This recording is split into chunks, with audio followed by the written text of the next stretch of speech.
Hey guys, my name is Brad. I'm the production manager at catering for Boston College. From my house today, I'm going to show you guys how to make gnocchi. Enjoy the video. To make gnocchis, you just need 5 simple ingredients: Idaho potatoes, an egg yolk, a handful of flour, salt, and oil. The potatoes should be the same size, best you can. Flour, AP, salt, kosher, an egg, and some olive oil. Equipment list. You'll need a food mill, a bowl, a quarter sheet tray, and a bench scraper. If you don't have a food mill, you can use a masher. If you don't have a bench scraper, you can use a knife. A bowl can be any size you need, and the bench scraper can be a knife. So, to start, you want to get salt on the sheet tray and your washed potatoes onto the salt. You want to poke the potatoes with a fork to make sure that they don't explode in the oven. We're going to put that in an oven at 350 degrees for approximately an hour and 15 minutes. When they come out, they'll be nice and soft. They'll also be super hot. So you have to be careful with how you touch them. So with your bench scraper, you're going to poke a hole in the middle of each potato. This is to help the steam to escape, which is very important. When the steam escapes, it doesn't keep the water inside.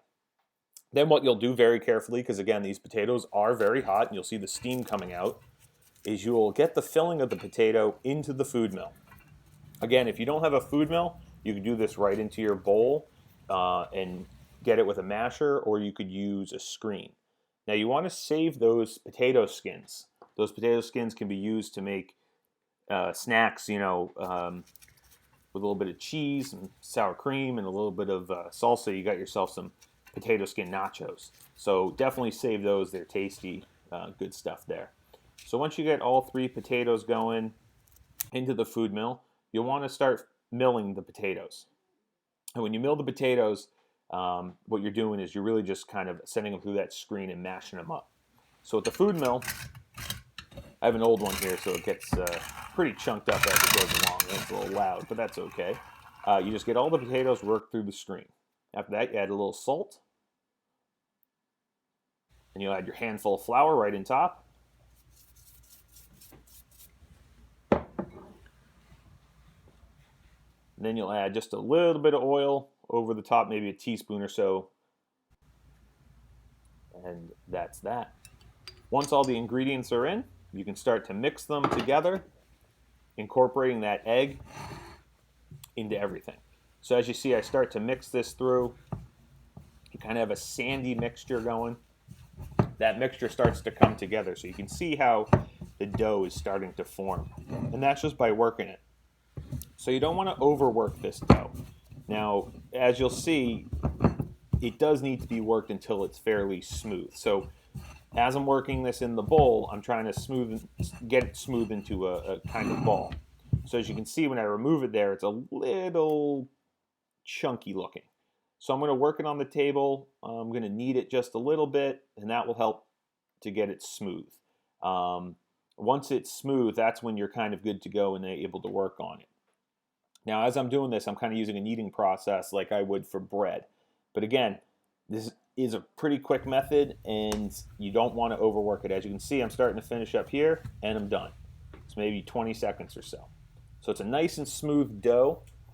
And from here, what we'll do is we're going to take that dough and we're going to split that into separate parts to give it something to work with. So what we do is you cut it into 4 parts here, and you'll separate these parts onto the table.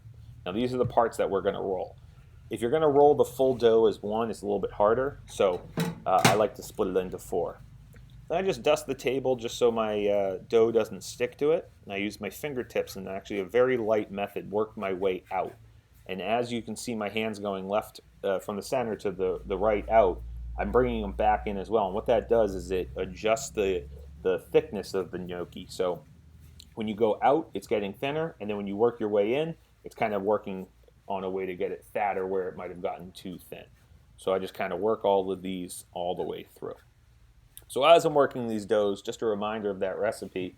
It's 3 Idaho potatoes, a handful of flour, 1 egg yolk, salt, and oil. It's a super simple recipe. The The potatoes, you bake at 350 for about an hour and 15 until they're soft. And once you have that, you can start doing the rest of this process here.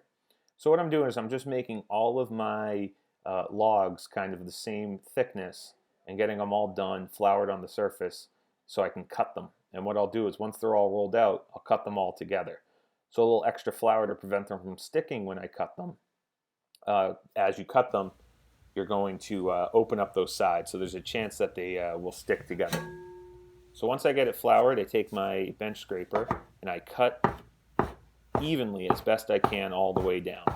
These are my gnocchis. And once that's done, I take them all and I kind of toss them into that flour to coat them so that way they won't stick. And this is where that quarter sheet tray is going to come in handy. I'm going to transfer these from the table into the quarter sheet tray to have it so I can cook them later. And we'll do that on another video. We'll take these, we'll cook them, and we'll make another video for you involving these gnocchis. Now that your gnocchis are on the sheet tray, wrap them in plastic and put them in the fridge. You'll want to let them rest for 30 minutes. After the 30 minutes, they're ready to be cooked. So to cook your gnocchi, you'll want to bring a pot of water to a boil. You'll want to add salt to that water to add flavor into the gnocchis. Once the water is boiling, add the gnocchis to the water and cook them until they float. This should take 2 to 5 minutes.